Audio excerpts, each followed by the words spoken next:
Si tu es ici, c'est que tu veux perdre du poids. Mais il y a deux cas. Le premier, c'est que tu as réduit les quantités, pourtant tu n'arrives pas à perdre ce gras, la balance ne bouge pas. Le deuxième cas, c'est que tu penses savoir quoi manger, tu mets plus de légumes dans ton assiette, mais pareil, ça bouge pas. Je vais tout expliquer, alors suis-moi. Tu penses manger plutôt bien, tu fais du sport ou non, mais ton ventre, il ne part pas. Tu as mis des choses en place, des actions en place dans ton alimentation. C'est souvent réduire les quantités, manger plus de légumes, ça ne fonctionne pas. Et tu ne sais pas pourquoi tu es perdu, et c'est totalement normal. Manger sain ne veut pas dire perdre du poids. C'est pas parce que tu vas rajouter des légumes que tu vas perdre du poids plus facilement. Déjà, c'est pas le plus important dans ton assiette. La deuxième des choses, c'est que souvent, on dit ok, je mange sain, mais au final, quand je vois tout ce que les gens mangent sur toute une journée, ils vont manger bien un repas, puis ils vont rajouter autre chose. Puis, non, en fait, c'est que tu es totalement perdu dans ton alimentation, que tu ne sais pas ce que ton corps a besoin. Manger sain, j'aime pas trop en plus ce mot-là, parce que ça va un peu tout et rien dire. Chaque repas, tu dois prendre plaisir, tu dois aimer ce que tu manges, ça c'est impératif.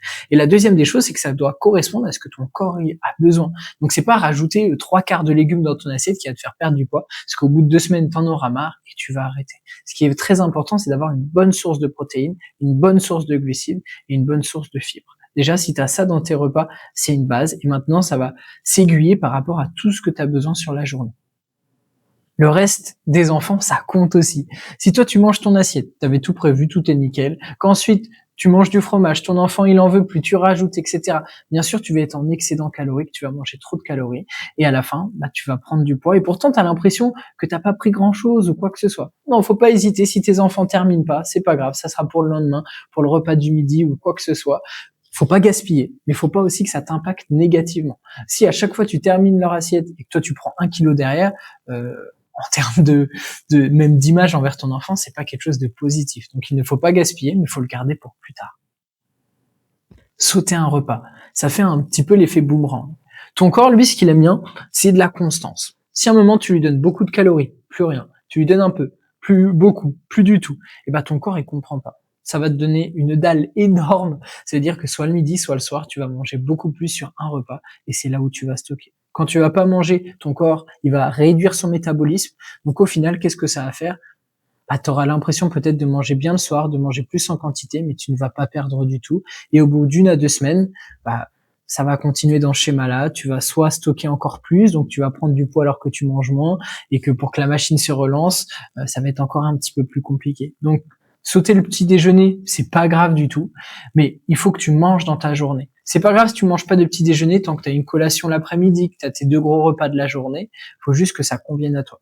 Je le répète, le petit déjeuner, c'est pas le repas le plus important. Si t'en as pas besoin, que t'en sens pas le matin, que t'as pas faim, il n'y a pas de souci pour le sauter.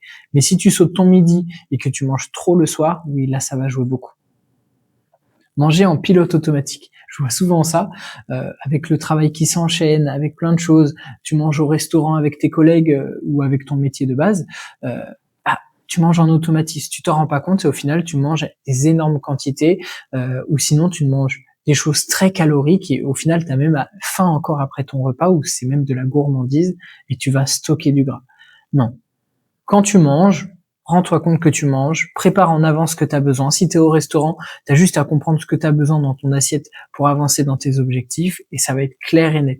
Si tu vas en pilote automatique, tu sais pas ce que tu vas manger le midi, puis ensuite le soir, tu te laisses guider par ce qu'il y a. Non, c'est comme un plan d'entraînement, c'est comme un GPS. Faut aller d'une destination à une autre. T'as pas besoin de calculer tout ce que tu vas manger, t'as pas besoin de calculer les calories, pas du tout, mais tu dois comprendre ton alimentation. C'est comme tout ton métier, si tu ne sais pas ce que tu dois faire, tu ne comprends pas ton métier, tu vas pas faire grand chose, tu ne vas pas beaucoup avancer et soit toi, si c'est ton entreprise, soit ton patron sont pas très contents. C'est la même chose avec ton corps. Si toi, tu sais pas ce que tu dois manger et que tu vas à l'aveugle, ton corps, il va pas être très content et ça va l'impacter directement ou tu vas prendre du poids derrière. Les calories liquides, ça, c'est un saboteur invisible. Ça veut dire qu'un jus de fruits, une bière, ça va monter. Alors, faut pas les enlever, il faut savoir se faire plaisir. Juste si tu bois 18 bières dans la semaine, oui, ça va jouer. Si t'en bois 5, ça va, on est large. De même, n'hésite pas à prendre tout ce qui est zéro. Le goût change un petit peu, ça va dépendre si tu aimes, te force pas si tu n'aimes pas. Mais ça a 0 calories. Donc tu vas pas prendre de poids avec ça. Ça sera d'autres facteurs sur la santé, mais ça ne va pas te faire prendre de poids. Donc c'est quelque chose pour te faire plaisir que tu peux complètement jouer avec. Trop strict la semaine, explosion le week-end. Je vois ça de manière hyper régulière également, c'est que la semaine on fait super attention. Je me dis ok nickel, je mange bien, je sais ce que j'ai besoin, là je suis bien, et le week-end c'est fête, beaucoup d'alcool, les 18 verres en 2 jours, plus 4 gros repas. Alors l'important c'est que ton alimentation 80% du temps corresponde à tes objectifs et que 20% tu te fasses plaisir à 100%. Sauf que le week-end ça correspond à 8 repas sur 24. Donc 8 repas, si tu fais sans compter le vendredi soir, c'est sûr que ça va être impactant. Le but le week-end c'est de se faire plaisir, mais quand tu as des petits tips, que tu gardes une bonne hydratation, même si tu prends de l'alcool, que tu as un peu de fibres, bah, tu vas pouvoir te faire plaisir le week-end. C'est juste des petits tips à bien mettre en place pour pouvoir perdre du poids tout en se faisant plaisir. Et pas hésiter à répartir aussi, se faire plaisir la semaine pour que le week-end ne pas avoir de frustration et se faire plaisir dans une moindre mesure. Ça veut pas dire moins se faire plaisir, mais ça veut dire ne pas manger 4 McDo dans un week-end. Ce n'est pas ton âge, ce n'est pas ta génétique. Ton métabolisme est ralenti avec l'âge. Ça veut dire que à 30 ans, à 40 ans, à 60 ans, bien sûr que ton corps n'a pas les mêmes besoins. Bien sûr que ton corps, il change. Le fait d'être papa en plus, bah, ça te rajoute de la fatigue, tu as plus de responsabilités, tu as moins de temps pour toi. Donc la structure de tout ça, bah, elle est complètement différente d'un âge à un autre, elle est complètement différente par rapport à ta vie, qui est différente d'une personne célibataire ou qui n'a pas d'emploi.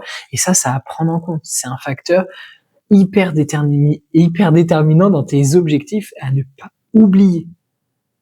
Perdre du ventre, ça ne ressemble pas à un régime. Ce n'est pas manger moins, ce n'est pas supprimer les plaisirs, ce n'est pas faire plus de cardio, s'entraîner tous les jours. Non, ça sert à rien.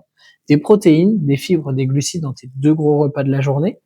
Manger quand tu as faim, c'est hyper important. Si tu sens que le soir devant la télé, tu as faim, tu manges rien, que tu te réveilles la nuit parce que tu as faim, ou quand tu rentres du travail, tu as faim, c'est-à-dire qu'il faut que tu manges, ton corps il en a besoin, des collations, que ça soit des pancakes, des skyrs, des céréales que tu veux avec autre chose, tout ce que tu veux, tout est possible tant que c'est adapté à tout ce que tu as sur la journée, à ton plaisir, est-ce qui te permet d'avancer.